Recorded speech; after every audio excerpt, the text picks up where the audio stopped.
FASTag देश भर में तेज़ी से बढ़ रहे टेक्नोलॉजी के साथ तमाम चीज़ों को बदला जा रहा है। इसी तरह सरकार की ओर से एक बड़ा कदम उठाते हुए टोल टैक्स पर फास्टैग का नियम लागू किया गया।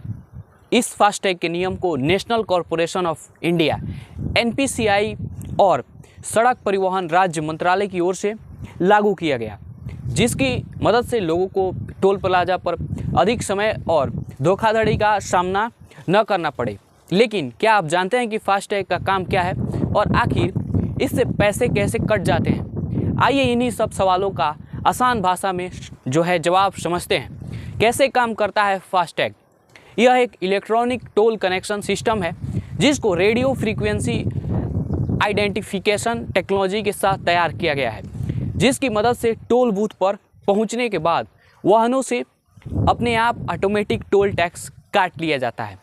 यह कदम सरकार की ओर से टोल प्लाजा पर होने वाले ट्रैफिक को कम करने के साथ डिजिटल पेमेंट है उसको बढ़ावा देने के लिए लाया गया है और लोगों के बीच तेज़ी से इस सिस्टम को एडॉप्ट भी किया गया है। कैसे होता है इस्तेमाल? दोस्तों, फास्टैग का इस्तेमाल कैसे होता है? यह एक स्टिकर होता है जिससे अपने गाड़ी के फ्रंट विंड स्क्रीन पर लगाना पड़ता है। इसके बाद टोल प्लाजा पर लगे हुए रेडियो फ्रीक्वेंसी आइडेंटिफिकेशन स्कैनर की मदद से गाड़ी टोल बूथ पर पहुंचने के बाद स्टिकर को स्कैन कर लिया जाता है। इस प्रक्रिया के बाद इससे जुड़े बैंक खाते से उचित शुल्क कट जाते हैं या काट लिए जाते हैं। भुगतान सफल होने के बाद रजिस्टर्ड मोबाइल नंबर पर SMS भेज दिया जाता है और टोल गेट को खोलकर गाड़ी को पार कर दिया जाता है। लोगों को मिली यह सुविधा बेहद खास है। इस सिस्टम को लागू करने के बाद टोल बूथ पर सबसे पहले लगने वाले ट्रैफिक समस्या से छुटकारा मिल गया और लोगों को लंबी लाइनों में भी नहीं खड़ा होना पड़ रहा है। जी हाँ दोस्तों, जिसकी वजह से लोगों का समय बच रहा है और डिजिटल पेमेंट के साथ लोगों को सुविधाजनक रास्ता भी मिल गया है। फास्टैग रूल क्या है? फास्टैग यूजर्स के लिए एक सावधानी है। आज से जो ये नियम है कुछ बदल रहे हैं, मतलब ये बहुत पहले ही अपडेट आया है, वीडियो बन रहा है उसके बाद आज से फास्टैग के नियम में बदलाव किया गया है। जाने क्या है बदलाव? अगर आप फास्टैग का इस्तेमाल करके टोल प्लाजा पार करते हैं तो आपके लिए 17 फरवरी से नए नियम लागू हो गए हैं।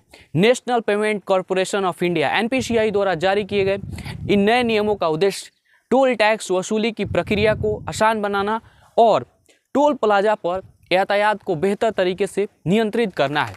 अब अगर किसी का फास्टैग ब्लैकलिस्ट हो जाता है तो बंद हो जाता है तो या निष्क्रिय हो जाता है तो उसे टोल पार करने से पहले कुछ महत्वपूर्ण नियमों का पालन करना होगा।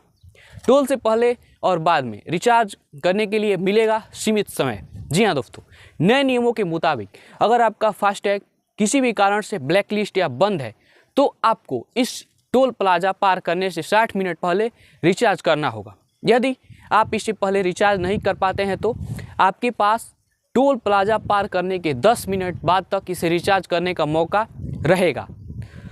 अगर आप इस समय सीमा के अंदर रिचार्ज नहीं कर पाते हैं तो आपको टोल टैक्स शुल्क के रूप में दोगुनी राशि चुकानी होगी। यह नियम सभी चरपहिया और बड़े वाहनों पर लागू होगा, जबकि दोपहिया वाहनों को इससे छूट दी गई है। क्यों ब्लैकलिस्ट हो सकता है आपका फास्टैग? फास्टैग के निष्क्रिय या ब्लैकलिस्ट होने से या होने के पीछे कई कारण हो सकते हैं, जिनमें प्रमुख हैं खाते में अपर्याप्त राशि। अगर आपके फास्टैग खाते में न्यूनतम आवश्यक राशि नहीं है तो आपका फास्टैग ब्लैकलिस्ट किया जा सकता है। संभावित है कि ब्लैकलिस्ट हो जाएगा, कोई कंफर्मेशन नहीं है। KYC पूरी ना होना, अगर आपके फास्टैग अकाउंट की KYC समय पर अपडेट नहीं की गई है तो भी यह निष्क्रिय हो सकता है। दोस्तों, कानूनी विवाद क्या है? अगर आपकी गाड़ी से संबंधित कोई कानूनी मामला चल रहा है और वह परिवहन विभाग के रिकॉर्ड में दर्ज है तो आपका फास्टैग ब्लैकलिस्ट किया जा सकता है। मतलब कुछ NPCI और NHAI का रूल है। लंबित विवाद क्या है? अगर आपका फास्टैग किसी विवाद के कारण ब्लैकलिस्ट हो गया है तो जब तक विवाद का समाधान नहीं हो जाता आप टोल प्लाजा पर इसे इस्तेमाल नहीं कर पाएंगे। ब्लैकलिस्ट या बंद फास्टैग को दोबारा एक्टिव कैसे करें, यह भी एक यूजर्स के मन में सवाल आता है।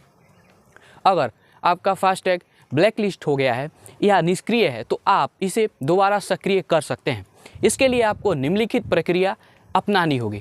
NPCI national payment corporation of India की आधिकारिक वेबसाइट पर आपको जाना होगा, वहाँ पे आपको प्रोसेस दिख जाएगा। वहाँ पे फास्टैग का जो प्रोसेस है, विकल्प चुनने पर आपको पूरा वहाँ पे सिस्टम मिल जाएगा कि कैसे क्या करना है, क्या नहीं करना है। वेल दोस्तों, अगर अपने वाहन का रजिस्ट्रेशन नंबर दर्ज करें और वहाँ पे कैप्चा आप भरेंगे तो बटन दबाते ही इससे पता चलेगा कि आपका फास्टैग ब्लैक लिस्ट है भी या नहीं भी। अगर फास्टैग निष्क्रिय है तो आपको इसे रिचार्ज करने का विकल्प वहाँ पे मिल जाएगा। न्यूनतम राशि का भुगतान करें और यदि आवश्यक हो तो केवाईसी प्रक्रिया को दोबारा पूरा कर लें। कुछ एनपीसीआई और एनएचएआई का ये रूल है, फास्टैग फिर से सक्रिय हो जाएगा। नियमों का पालन न करने पर क्या होगा? अगर कोई वाहन चालक इन नियमों का पालन नहीं करता है तो निष्क्रिय फास्टैग के साथ टोल प्लाजा पार करने की कोशिश करता है तो उसे भारी जुर्माना देना पड़ेगा। वेल दोस्तों, यह मतलब शॉर्ट अपडेट था, कुछ खास बदलाव तो नहीं हुआ है, लेकिन जितने भी बदलाव हैं वे आपको हमने अपडेट दे दिया है। निर्धारित सीमा में रिचार्ज नहीं किया तो भी आपका टोल टैक्स जो है दोबारा भुगतान करना होगा।